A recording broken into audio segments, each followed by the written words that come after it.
खाटू श्याम जी के बाद हम पहुंच गए थे नाथ द्वारा और फिर वहीं हमने स्टे लिया था। और सुबह सुबह जैसे मेरी नींद खुली तो मैं उठ के देखती हूँ कि इतना प्यारा व्यू है हमारे कमरे का, कसम से just looking like a wow. बारिश भी हो रही है, पहाड़ भी दिख रहे और इतना मस्त व्यू था ना कि मैं आपको क्या बताऊं। फिर नहाने के बाद हम सब हो गए थे तैयार मंदिर जाने के लिए। और न जाने मैं क्यों अपने चुड़ैल जैसे बाल खोल देती हूँ। मैंने इतनी अच्छी चोटी बनाई होती लेकिन मैंने अपने बाल खोल दिए। फिर हम सब निकल जाते नाथ द्वारे की गलियों से, क्योंकि थोड़ा बारिश का मौसम हो रहा है तो हर जगह आपको कीचड़ दिख ही जाएगा। हाँ, तो हमारे होटल से श्रीनाथ जी का मंदिर भी ज्यादा दूर नहीं था, तो हम मंदिर के रास्ते से जा ही रहे थे और जगह जगह हमें देखने मिल रही थी श्रीनाथ जी की फोटोज। वो इतनी ब्यूटीफुल फोटोज थी। उनमें से कुछ श्रीनाथ जी की फोटोज मैं स्क्रीन पर लगा दूंगी, जो सारी मैंने बड़ी संभाल के खींची, क्योंकि फोटोज लेना भी बिल्कुल अलाउड नहीं है उधर किसी भी शॉप पर। और जिस दिन रास्ते में धूप नहीं होती ना, उस दिन तो अलग ही लेवल की एक्साइटमेंट आ जाती है। तो चलते चलते हम पहुंच गए थे एंट्रेंस वाले गेट पर, बड़े से गेट पर श्रीनाथ द्वार के, जहाँ हम सबको चप्पल जूते और जितने भी फोन सबके पास है वो सारे वहाँ जमा करवाने थे, क्योंकि बिल्कुल भी फोन ले जाना अंदर अलाउड नहीं है। और फिर दर्शन करने के बाद हम सब आ गए बाहर, लेकिन आधे लोग अंदर ही रह गए और आधे लोग बाहर आ गए और हर बार की तरह हम वापस से खो गए। और फिर मेरे भाई और भैया गए थे फोन्स लाने सबके, और मैं और मेरी बहन खड़े हुए थे बाहर। और ये देखो इतने सारे फोन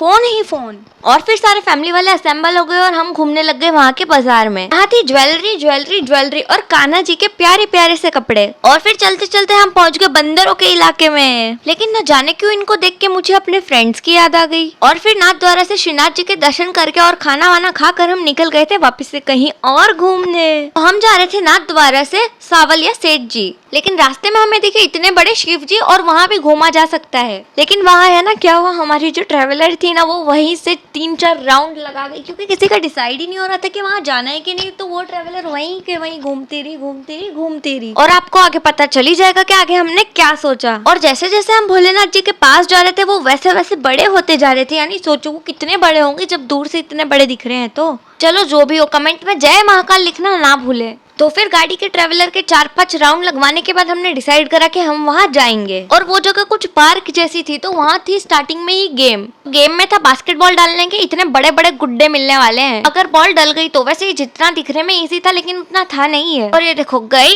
और लगी ही नहीं। और बहुत सारे लोगों के ट्राई करने के बावजूद भी किसी से भी नहीं गई। अभी मैं जाती ना तो सारे गुड्डे जीत लाती वहाँ से। हैं। उसके बाद हम पहुँच गए थे सावलिया सेठ जी के पुराने वाले मंदिर पे, क्योंकि वो रास्ते में ही था नए वाले सावलिया सेठ जी के मंदिर में। और ये बारिश वाला प्यारा सा मौसम हाई। और फिर वहाँ हमने चाय पी और हम बस खड़े थे, तभी उधर बहुत जोरों से बारिश आने लग गई थी। क्या मतलब दिख क्यों नहीं रहा, क्योंकि हम मंदिर के अंदर चले गए थे ना इसलिए। तो मंदिर के अंदर हम जैसे ही पहुंचे तो वहाँ की जगह देखकर तो इतना ज्यादा मेस्मराइजिंग लग रहा था कि मानो सिल्वर कलर, यार पूरा सिल्वर कलर का बना हुआ था वो। और सिल्वर कलर का भी इतना ब्यूटीफुल लग सकता है क्या, ये देखो वहाँ का ऑक्सीडाइज कलर, वहाँ की फोटोज, वहाँ की हर एक चीज इतनी ज्यादा ब्यूटीफुल थी। तो अगर ये वाले सावलिया सेठ जी इतने अच्छे तो नए वाले तो कैसे होंगे फिर। और यहाँ प्यारे से सावलिया सेठ जी की फोटो आपको दिखी जाएगी। और फिर वहाँ से हम वापस निकल गए थे नए वाले सावलिया सेठ जी के मंदिर जाने के लिए। तभी रास्ते में भैया के छोटे भाई के साथ मैंने लगाई थी शर्त 50 रुपए की लूडो खेलने के लिए, जिसमें मैं बुरी तरीके से हार गई थी। ऐसे तो मेरी किस्मत बहुत चलती है, लेकिन ऐसे टाइम पे वो पता नहीं मुझे छोड़ के कहाँ चली जाती है।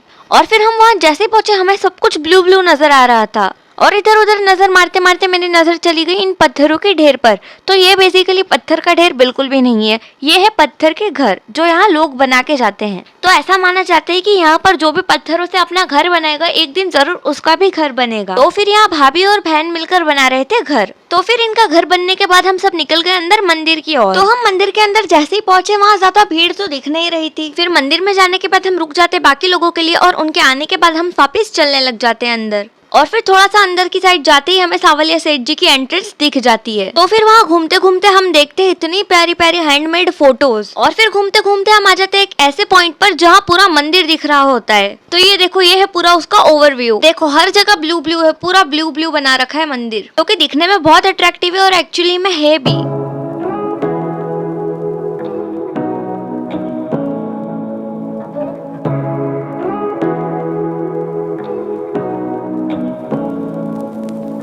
Say what you wanna say to me now. I wanna wake up with you in the morning. Show me there's nothing fake to me now. I wanna wake up with you in the morning. Say what you wanna say to me now. I wanna wake up with you in the morning.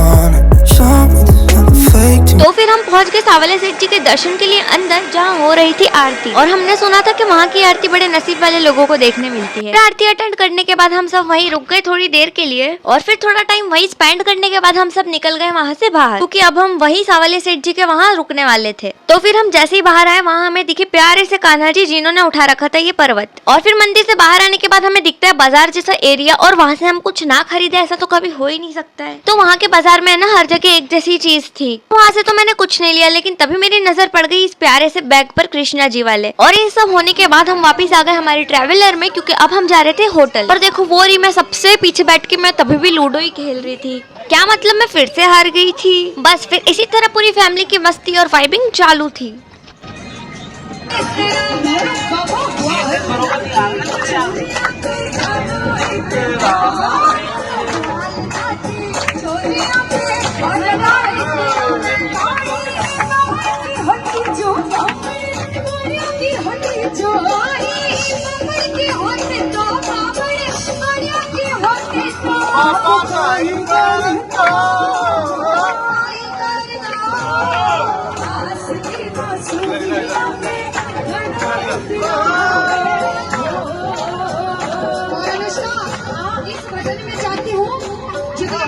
ये भी खड़े हो जाए जल्दी से, जितनी मेरी माता बहनें जितनी बैठी हैं जल्दी खड़े हो जाए। और हाँ, जाते जाते मेरे चैनल को सब्सक्राइब कर दीजिएगा।